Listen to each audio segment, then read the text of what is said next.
Here's an important question. When was the last time you had no stress? If you don't remember, you are not alone. These days, stress is like morning coffee. Everyone has it, everyone uses it, but it's a bit too bitter. Stress is normal. Our body thinks we are in danger, like a wild lion is coming. But really, maybe no one answered our email or we got the electricity bill again. So what happens? Our heart beats fast, our hands get sweaty, our brain goes into runaway mode, and we're just standing in line, thinking we're going to die. Stress hurts our bodies. It raises blood pressure, upsets our stomachs, and keeps us awake at night. It also hurts our minds. Focus? What's that? Memory? Wait, what's my name? Decisions?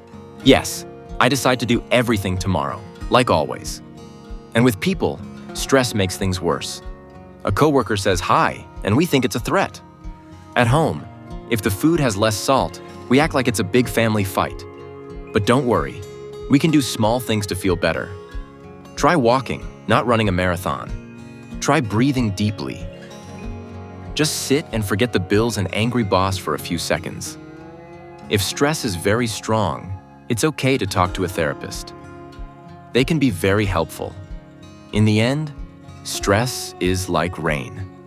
We can't stop it, but we can bring an umbrella. Let's learn how to handle stress so it doesn't break our lives like a tiny button under too much pressure. Remember, a little laugh plus a little knowledge plus a little action equals a better life.